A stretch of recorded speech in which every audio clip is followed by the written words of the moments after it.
Lesson 18, Slim 4 Authentication Request Validation. Alright, so to get started, we are going to install or require a new Composer package. This package is going to be the Illuminate and then Validation Composer package. Once that package is installed, we are going to dive in. So the first thing we need to do is we need to go to our foundation, our Bootstrap foundation. We're going to add another foundation service provider. We're actually going to add two. The first one is going to be the Translator service provider. And the next one is going to be the Validator service provider. So the Validator actually depends on the Translator. And the reason is because whenever we display custom error messages, it needs to be able to translate them between languages. So to create our validator, we actually need to set up our translator first. So here's how we do that. We're going to go to the Translator Service Provider and we're going to extend Service Provider. And that's going to be Slim Service Provider. After that, we're going to add two functions. The first is register. And we don't really need a boot for this one, so we'll just add one. And we need to use the file system, so we can do this app resolve file system. And then we can do, actually we don't need to even resolve that, we can get that from our container. But we need the file loader, and we need the translator, and the last thing we need is just the service provider, but we already have that. So here's what we're going to do.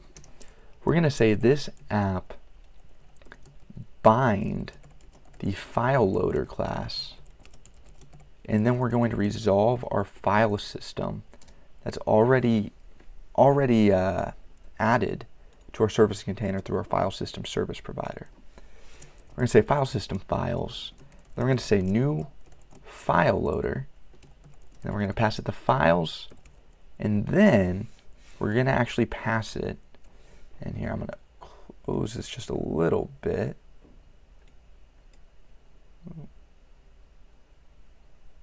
Okay. And then we're going to actually need to add a new config file called translate. That's going to be the translate path.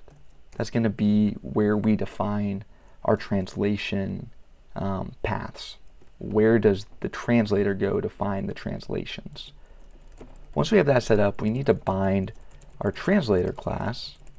We're going to say function file loader, and then we have to say loader add name space languages, and then there's going to be again a reference to our translate config file that we have yet to create. It's going to be translate.path. After that, we're going to say loader load config, and we need to add our app locale, and then it's going to be validation and lang. After that, we will return our new translator using our loader and passing it our config app locale. And there we go. Alright, so once that's set up, let's go over to our config and let's create our new file, and that's going to be translate. Now translate is going to return, translate's actually going to be pretty small. You can build upon it if you want, but right now all we need is the path. We're just going to say base path, and then we're going to create a new languages directory. Now within our languages directory, we're going to add a new directory for each language. And the first one is going to be English, and then because in our translate service provider, we're pointing it to validation, then we're going to create our validation.php, and this is going to return an array.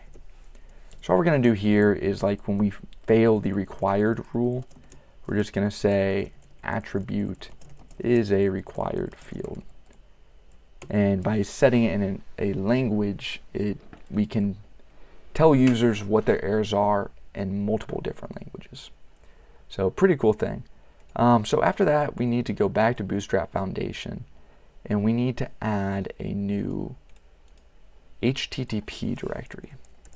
Now this HTTP directory is going to have a validator factory.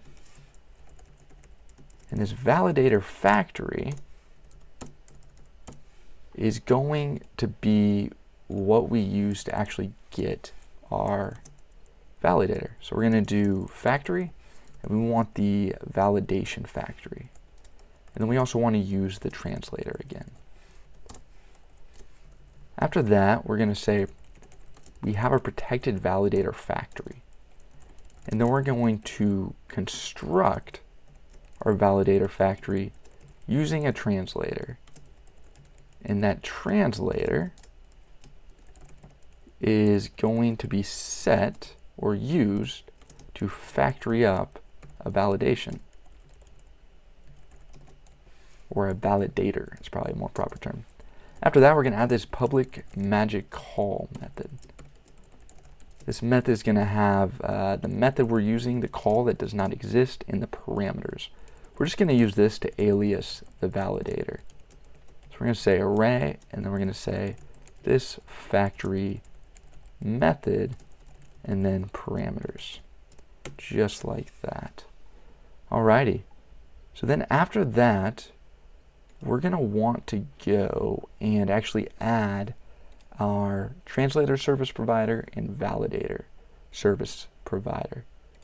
So to do that, we're going to go to config app, and we're going to say boot foundation providers translator service provider class. Then we'll copy that, and we'll do the same thing for the validator service provider. We're going to add a few more things. So we're going to add a few more config options. First, we're going to say env equals appenv or production. And then that needs to be env. All right. And after that, we're going to say appdebug equals env appdebug or false. Then we're going to say URL equals env app URL or http/slim.auth. Then we're going to say the time zone is whatever your time zone is, obviously. Mine's UTC. After that, we're going to add our locale for translators. We're going to say English, and we're going to say fallback locale, and that is also going to be English. I'm actually not adding a fallback. And then we'll do faker locale if you want to set the default options on your database factories. All right, after that is set up, we should be good to go. So remember that our the reason we had to set those up is because if we go to Bootstrap Foundation providers, and then we go to our translator service provider, we reference app locale right there and right here. So now we have our translate path and our app locale set up. So we're good to go and move on. And so what we're going to do is we're going to extend the Slim service provider again. Then we're going to do public function register, and we're simply going to say this bind validator factory, and then we're going to pass it the translator, and then we're going to do new validator factory, and then translator.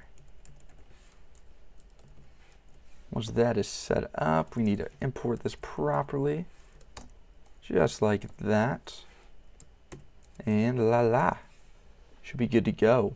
Okay, so the last thing I want to do is I want to add a global helper function.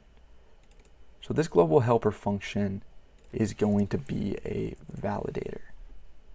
And so what we're going to do is we're going to say if no validator function exists,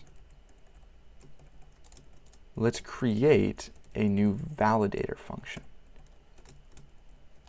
Okay, so what does it take to create a validator?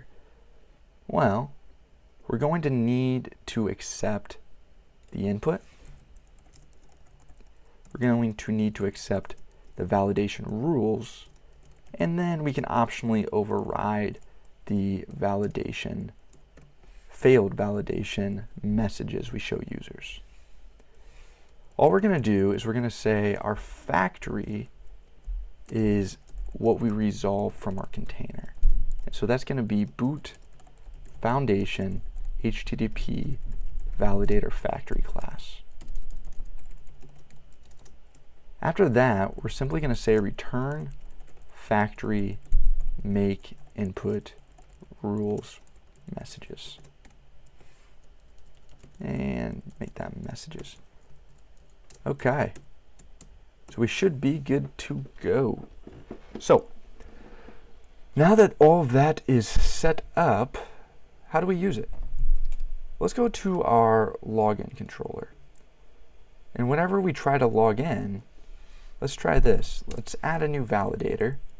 And it's going to be input, rules, and messages. But messages is optional. We default to an empty array. So let's keep it simple for now. So input is going to equal input all. But we're already using input, so let's just do form equals input all. Validator form. Then we're going to say rules. And then we're going to say email is going to be a required email. Next, we're going to say password is required, and then string with a minimum length of 5. Okay, now actually I'm going to remove this because I already have some passwords in the database I don't think meet that standard. Alright, so then we're just going to say validator equals validator. We're going to say validator errors. So, or if validator fails, then die and dump validator errors. Alright. Alright, so first let's prove we can actually log in without the validator messing up on us. What do we get? Alright, successful login. So now let's force the validator to fail. How are we going to do this? Let's go to our login controller and let's add a new field called WillFail, and then we're going to say it's required. Obviously we're not passing through a WillFail field. If we go to login, blade.php, we have email and we have password. We also have our hidden CSRF, but we don't have a WillFail field, right? Also, before we do that, I'm going to remove this for now.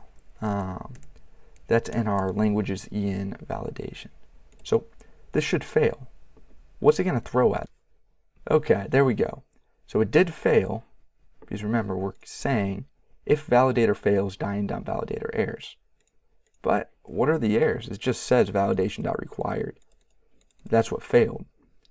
So we can set up validation messages in 2 ways. The first way is setting up a global validation message for a given rule. So we'll take required as an example. When we go to languages, the given language and then the validation.php file, if we add required equals the attribute is a required field. Now when this fails, this will be the message that is delivered to the front end, attribute being the name of the field. Will fail. It's a required field. Sweet. So that's how you add global messages. So you can keep adding based on the rule. You could say string. You can say attribute must be a string. You could say email. And you could say attribute must be an email.